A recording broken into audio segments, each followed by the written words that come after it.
have thought they'd been encouraging this woman to be healed, encouraging her to have her way or had she not been a Greek, they might have been a little more receptive. I'm reading a little bit more into it than might be there, but she cries after us. She's bothered us. Well, this woman knew of all the things Jesus had been doing in the area. This woman knew that he had the power to correct and cast out this devil that was in her daughter. One of the words that in the reading, not only that she was vexed, but grievously vexed. Verse 22. If your daughter or your son, your child is grievously vexed with the devil, and you know that somebody's a couple of towns over, you can cast it out, you're going to do anything and everything you can to get there. Most people would have done that. And I think it's kind of, and Jesus even recognizes this in some of the statements that he says back to her, that this is not the norm. This is something different. And she knew it, and he knew it also. Number 7 from verse 22 in Matthew's account. She said to Jesus, have blank on blank. Mercy. I think that was kind of one of the first things that jumped out at me. We all need the mercy of Christ. We all desire to have that. And when she identifies Christ, that's the first thing she says, have mercy on me.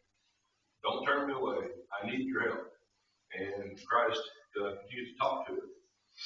And also in the same verse, she called Jesus, oh blank, thou son of, oh Lord. So she recognized that she recognized that he was the Lord and Savior. With her being a Greek, how did she know about the kingdom of David? How did she even know that that was the lineage she should come from? She'd heard something. Somebody told her that this was going to happen, this was coming, and our daughter was vexed, grievously vexed with the devil. Well, if this is true, I need to find this guy. We've talked about doctors lately, specialists and things that the amazing things that they can do, different treatment centers in the nation. If they're known for healing a certain type of disease, that's where the people that need that help go. Even here in the States still, there are professionals that specialize in certain things. But Christ, all diseases, he wasn't a specialist in one, he cured all of us, he was casting out devils.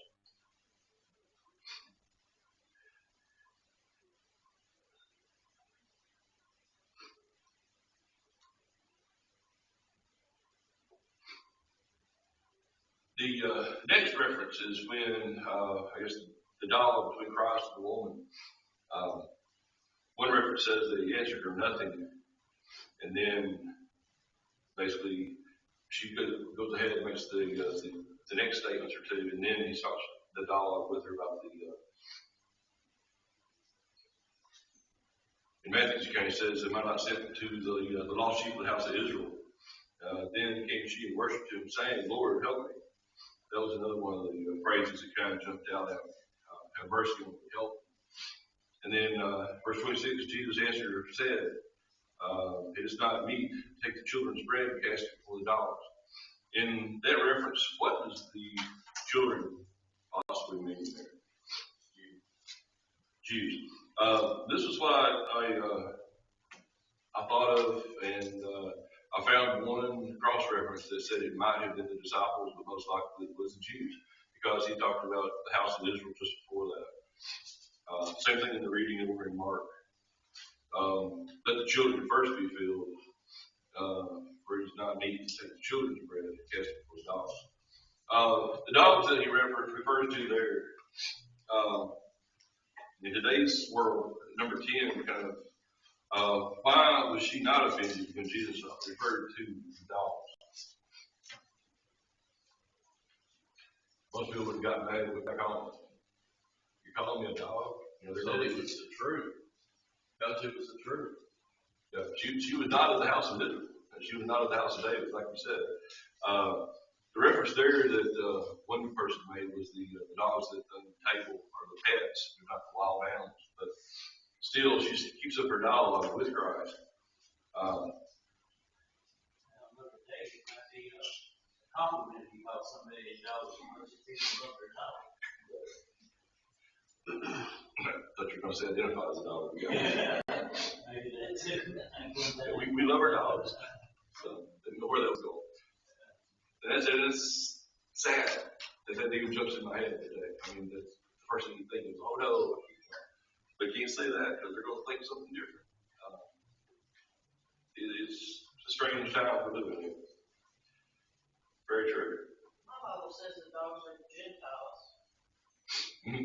Right. That should have been the reference that, that's what he was saying to Tester, I guess, is one of the words that I keep coming back to.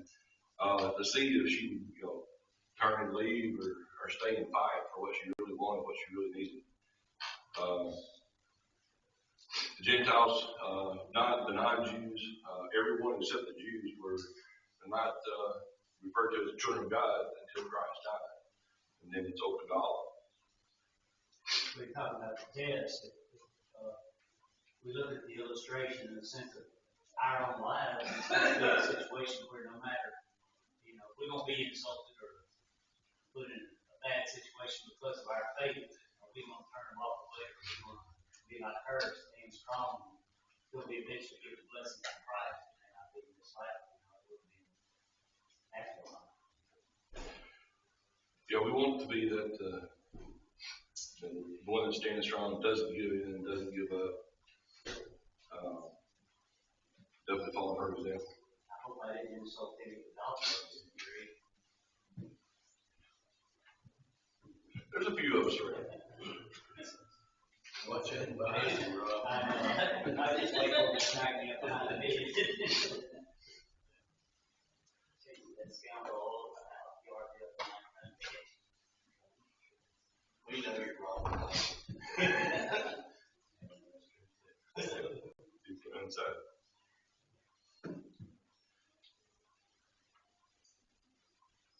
Number 11 is kind of one of my sarcastic questions. Even after Jesus told her, "Oh, woman, great is thy faith," the devil cannot be cast out until they have prayed 3 days. That part is false. From that very hour, if you read the different conversations, the last 4 words in Matthew 25, to help us out. Matthew 15, verse 25, what does it say? From that very hour. From that very hour. Again, like I said, a lot of my questions are going to, be modified coming up in the next lesson or two, because most of them are exactly that way. Instantly, that very hour, even the man from Capernaum, when he met his servants coming back, they knew it was the same hour of the day. And it's amazing how much power that is if you think about it. You take someone that's been vexed with the devil, and immediately gets cast out. One reference says when the woman gets back, the child laying on the bed, I assume resting, recuperating. We talked about the other devils taking different people, young boys, and casting them into the fire, and fighting, ripping. Just you couldn't control them; they're out of control. So you picture the same thing that this child was going through, and now it's gone.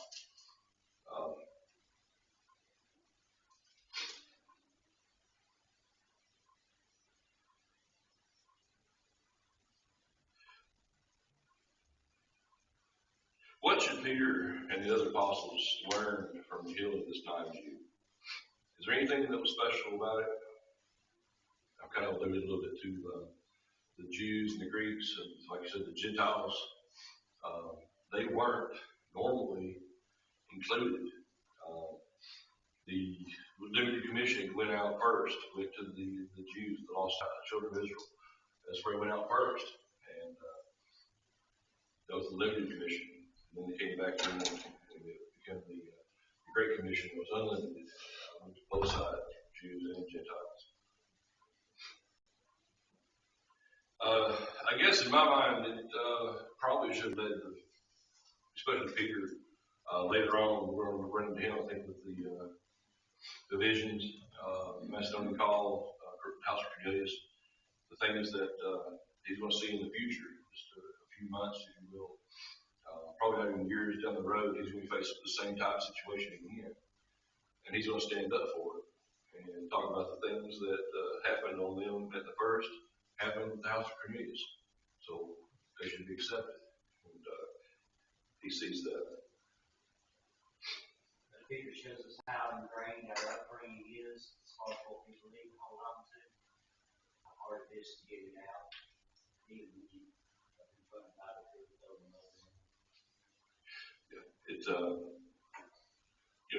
we think, and it's hard to see all the miracles and not realize that these people were seeing them firsthand, maybe their own family members, and still they wouldn't follow Christ. Or maybe some of them did, but maybe some of them probably didn't, regardless of what was said or done. The physical, he was changing the physical, modifying the diseases, but the spiritual was the much more important, proving that he was the Son of God, the Messiah. Number 14, deaf can't hear, dumb can't speak, and blind can't what? See. Three main senses, and I think this was, if you, in that time, even this day and age, if you can't hear and see and speak, you need a lot of help. You need help getting around, you need help driving, obviously, back and forth to the doctors. You're at someone else's mercy, if you will, to come and help you. You can get around some, but very limited, very stationary. I think that's one of the things that when Jesus heals this, casts out this devil, she gets her life back completely.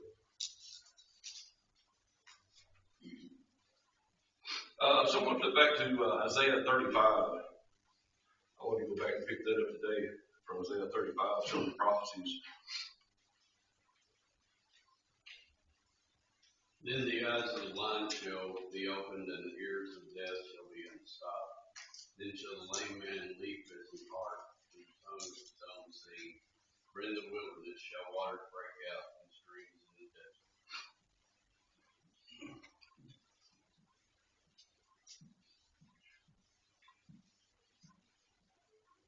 This is one of the biblical references in the Old Testament that's very similar in the wording, and points out the magic or the miracles that have been performed. The eyes of the blind should be opened, the ears that should be unstopped. The lame should leap as a hart. Jesus was here. Jesus was doing that. In a similar reading, this is going to be referring to in that day or in the day of the Lord. What is Luke 7, 21 to 25 say?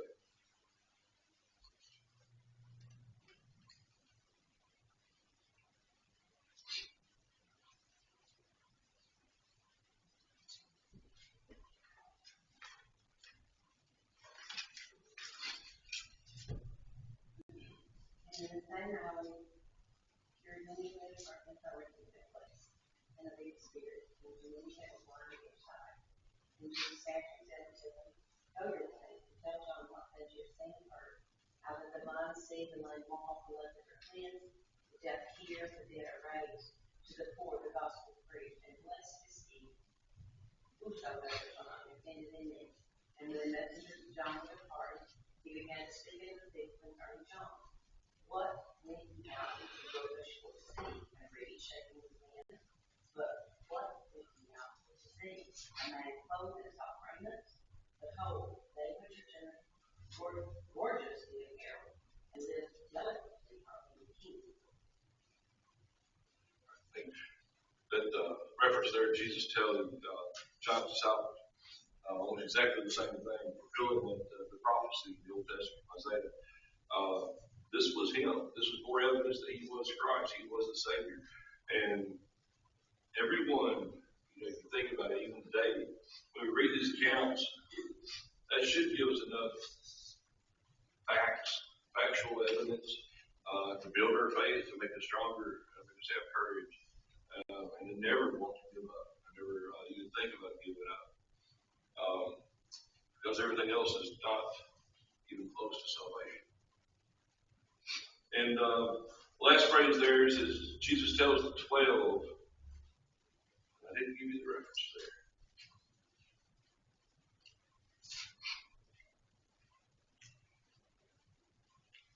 Let's go to Matthew.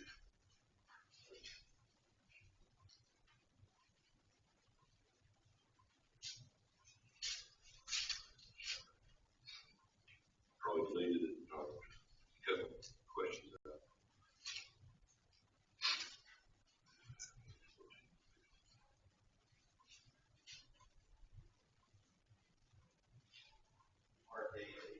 Is it Mark 8? I think it's just after. What's it say? Having eyes, see ye not, having ears, hear ye not, and do ye not remember. Right. Perfect. Thank you. Appreciate that. That was Mark 8.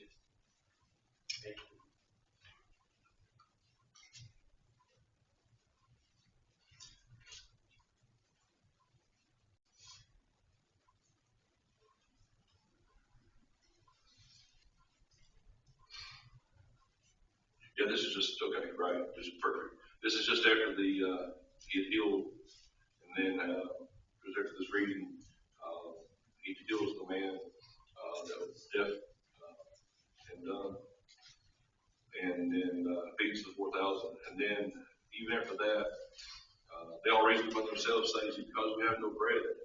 And Jesus, he said that to them, having ears, you hear not. They were missing the point. And having eyes, you see not. They didn't see what really happened. He was the Christ.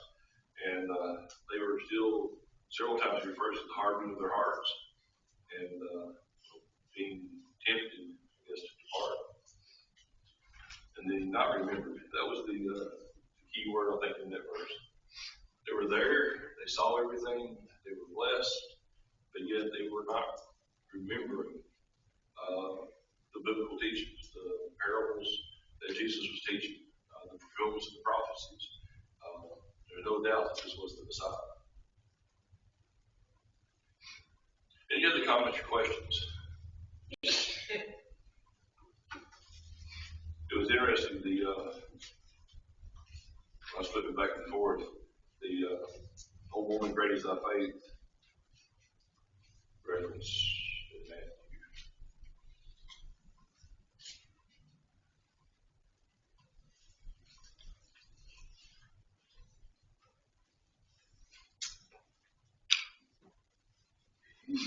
But anyway, it's right across the page from the reading about her faith being great and what she did to basically approach Christ and get her daughter saved is directly the opposite for Peter. Basically, Christ says, "Oh, you little one." It's in the same reading almost. Two totally different examples, but yet reactions to Christ, honest reactions to Christ. One that, in a sense, both are very amazing. That this woman would, have the faith to stand up and fight for her daughter to get the devil cast out, and then Peter on the other side, kind of like, so be kind of hard on him the past couple of weeks, but he was there. Him and the other apostles, they were all there. Judas was there. And what did he do? Chances are, if we were there, we'd have been in the same boat with them. Any other thoughts or comments? I was going to leave the next miracle that we're going to study until next week and finish it up with what we just referenced, the large feeding of 4,000. The miracles that follow, we'll do that next week. I don't want to rush into that because I had too much to cover today in this one last. Once again, here's a example of a mother that would do anything for her child. It's a good topic for today. Thank you.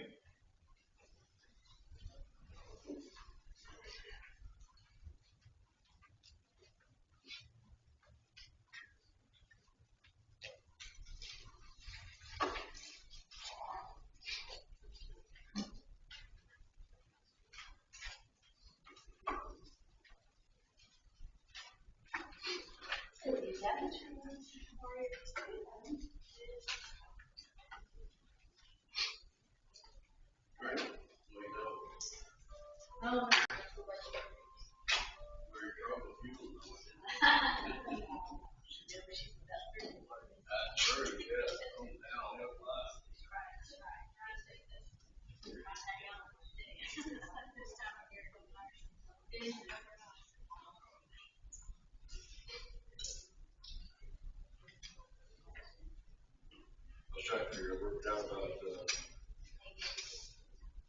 in the list, number 22. I'll go back and make sure we covered all the other things we did. I'm not sure. 22, 37.